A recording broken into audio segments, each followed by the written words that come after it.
Black people need to repent and need to stand up in mass and say, thank God for the white America. Thank God that he's allowed you, even in slavery, you're brought here. You got a great chance to live in the greatest nation on the planet. You need to start there, and you better not call me an Uncle Tom or an Uncle Ruckus or a porch monkey, because I'm telling you the truth. Al Sharpton is not a man, he's a slave. Jesse Jackson is not a man, he's a slave. T.D. Jakes is not a man, she's a slave.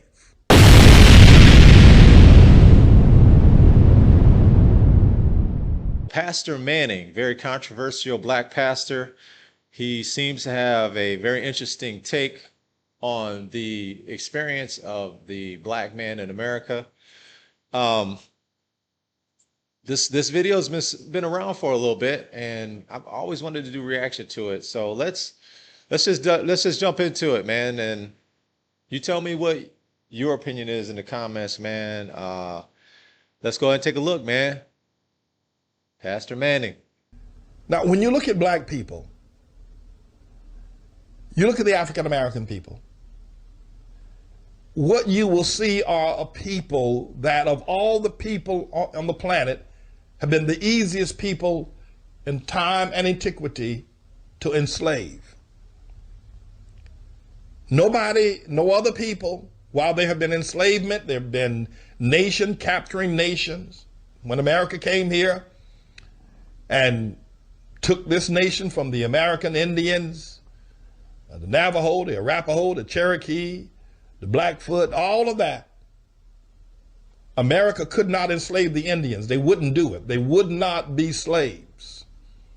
They would not serve the purpose of slave, not even indentured servants. They wouldn't do it. The American Indians would not. It's been tried in France. It's been tried in India with the class systems. It's been tried with peoples all over. Russia has tried it. Nobody has made as good a slave as black people, the ones on the dark continent of Africa. Of course, they don't call it that anymore. Nobody has been a good a slave as black people.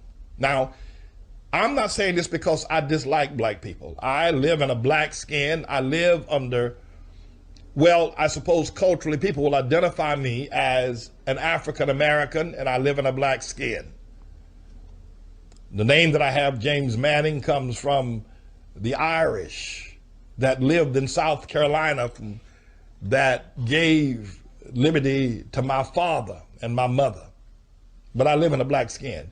I'm not saying the things about black people because I would want to hurt or harm them or not identify with them. I'm saying it because it's historically true. Search the records. When the Jews went into Egypt to be slaves, the living quarters were not the same as were down in the quarters of the slaves here in America. There was no intermingling of Pharaoh and his army and his people with the Jewish people. The Jews remained pure-blooded Jews. There was no mixture. There was no miscegenation. And there was equity. They were more of servants, indentured, than they were slaves. And even the boy Moses was found by Pharaoh's daughter floating down the Nile River. She picked him up. Though he was the son of a slave, she picked him up and brought him to Pharaoh's court, and Pharaoh kept him and treated him like it was his own son.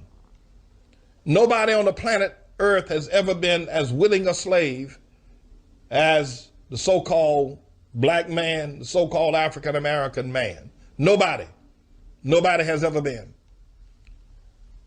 And the reason why the black man has served as a good slave, has made a good slave, is because of his mentality. Now, my job is to wake him up.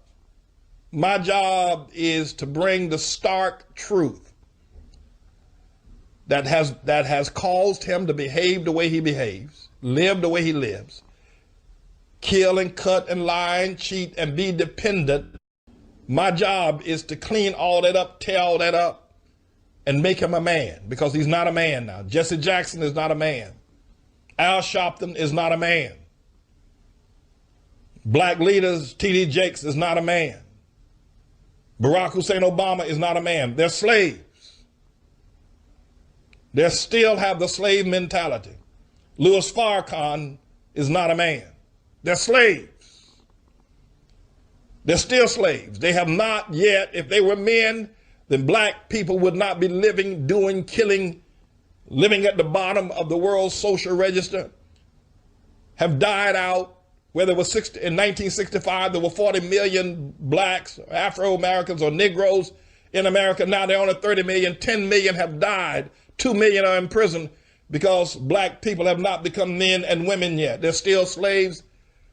And the very fact that they follow people like Barack Hussein Obama, and you can't show them the truth, that's how they became slaves in the first place. The witch doctors in Africa sold them to the white man, and they refuse to acknowledge it to this very day. Black people still tell that Kunti Kinte lie, that white people came and threw a net on them and caught them one by one in the jungle and put 5,000 of them on a ship at one time. It didn't happen that way. It's a lie, but black people fail to recognize it because a slave never looks at the truth. They sold the Jesse Jacksons, the Al Sharptons, the Barack Hussein Obamas, sold black babies into slavery to white slave traders off the west coast of Africa. But to this very day, black people won't acknowledge it. To this very day, black people will not realize they've not built anything. All of their cities are ghettos, filled with crime, laden with darkness and filth, when it doesn't have to be that way. Black people could be cleaner, safer, more loyal, more integral. They can be. They don't want to be. They don't want to be. They don't want to be. They enjoy being dependent.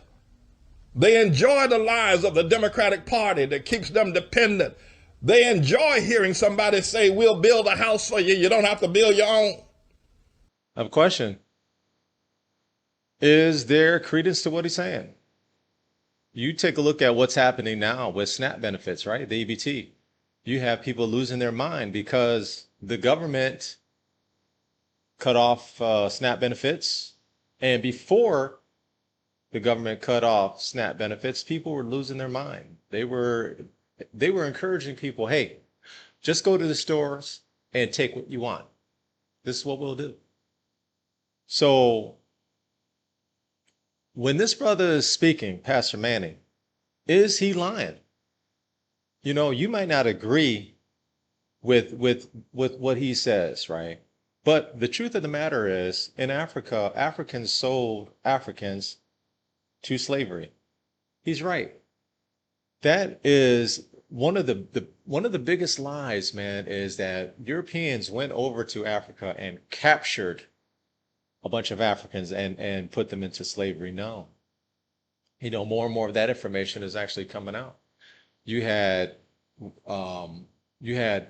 tribes that were feuding, and one tribe would conquer another tribe, imprison these people, and some of these people were sold to slavery. That's what happened. So common sense people would think about this and be like, you know something? That makes sense. That story makes a lot more sense than the story we've been fed, right? And then the whole slave mentality in America. People still have it, man. They use it as a crutch. Why do you think black people act so indignant? Why do you think that every single, I shouldn't say every. I can't say every. I can't do that. But you see it in the black community where the excuse of slavery is constantly used. This is the reason why I am oppressed. This is the reason why we're marginalized people. This is the reason why I can't get ahead.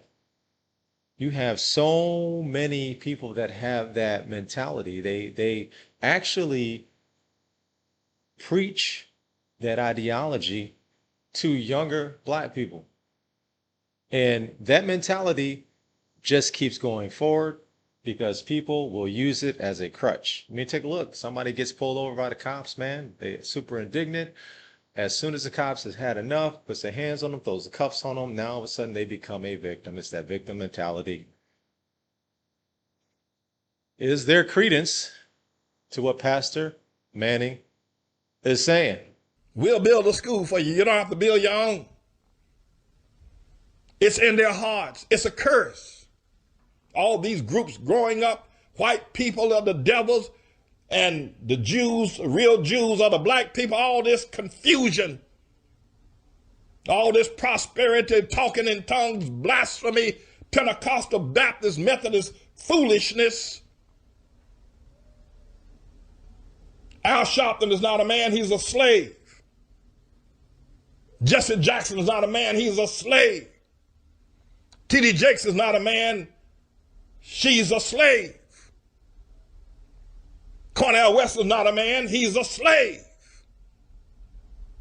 And then you have people like Maya Angelou and Toni Morrison say to you that the first black president was William Jefferson Clinton, even though he's a white man. The slave mentality in the dreadlock wearing Toni Morrison and the dreadlock wearing Maya Angelou wearing their dreadlocks, yet calling the white Bill Clinton a black president. Slave mentality. They're slaves and needs to stop. And you need to hear the truth. Pastor Manning on one.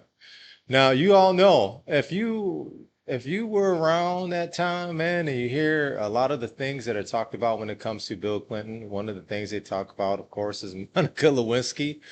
And the other thing they talk about, too, that I've heard a lot, was that Bill Clinton was the first black president, man. Now, I understand that when people say that, they say it as a joke, right? But you did hear it a lot. Pastor is he's not lying. But I always took it as a joke. Now you let another slave, Barack Obama, vote. You voted for him, sold your soul to the devil for him. Well, I'm here to deliver the truth. First of all, black people need to repent and need to stand up in mass and say, thank God for the white America. Thank God that he's allowed you, even in slavery, you're brought here. You got a great chance to live in the greatest nation on the planet. You need to start there, and you better not call me an Uncle Tom or an Uncle Ruckus or a porch monkey, because I'm telling you the truth. You're never going to get anywhere until you start praising God for being here in America. Oh, well, otherwise we'll send you down to Haiti or send you over there to Zimbabwe that used to be Rhodesia, which used to be a great nation, or send you over there to South Africa, or to Rwanda, or Uganda with Idi Amin, or Monrovia with Master Sergeant Doe. Stop this foolishness. Black people killing one another. You need to thank God, and you need to open your minds to the truth. And I'm going to tell it. Don't y'all dare. Don't y'all dare call Pastor Manning coon, a Uncle Tom, a porch monkey, a Uncle Ruckus. Don't you do it, man. Let me say something. There's some truth to what Pastor Manning is saying. You might not like what he's saying, you might not like the way he's saying it, but does the black man in America have a slave mentality? Do we allow the way that history is written and the way that we are taught about the black man's experience or the black person's experience in America and the world, do we allow that to enslave us today? Think about this. You think about how black people, think about this. Think about what he's saying. Take a look at our mentality. Take a look how violent we are towards one another. It's almost like self-hate. You know, you've heard that it's self-hate. And then what do? We want to blame the white man for all of black people's problems in America. No, at some point, man, we have to change the way we think. You know, to give you the N word, for example, black people get super indignant over the N word, and I understand that it's a racial epithet, and it is very piercing to a lot of people. But at some point, man, you're gonna have to, man, I guess you don't have to, but my suggestion is let's not give that word any more power. Did that word have power over me at one point in my life? Yeah, not anymore. And there's a lot of people that's waking up to it. There's a lot of people that's waking up to what Pastor Manning is saying. There's a lot of people that's saying, look, man, I don't have that slave mentality. There's plenty of opportunities for me in this country, and I am going to go after it. I'm not going to sit up here and continue to believe the lies that were told to us, pretty much our whole lives. It doesn't make any sense. If you're a common sense person, if you think about some of the things that you were told, a lot of things you were lied to about, doesn't make sense, and it doesn't make any sense. Now, what are you going to do with this information now? What are you going to do with the opportunities that are presented to us? We can't, in my opinion, we can't sit up here and think that, oh, you know something, everything is white man's fault and the government just needs to keep giving me handouts so I can survive. That is a place of complacency and that's a place of control. And that's why you see a lot of people right now that are super upset about what's going on with SNAP and EBT. Because people like that, they want to live in that type of comfort. They want to be taken care of and then be indignant as soon as the benefits run out or as soon as they cut the benefits off. That's total control, man. I think we need to get it together. Is is Pastor Manning wrong? Let me know in the comments what you think.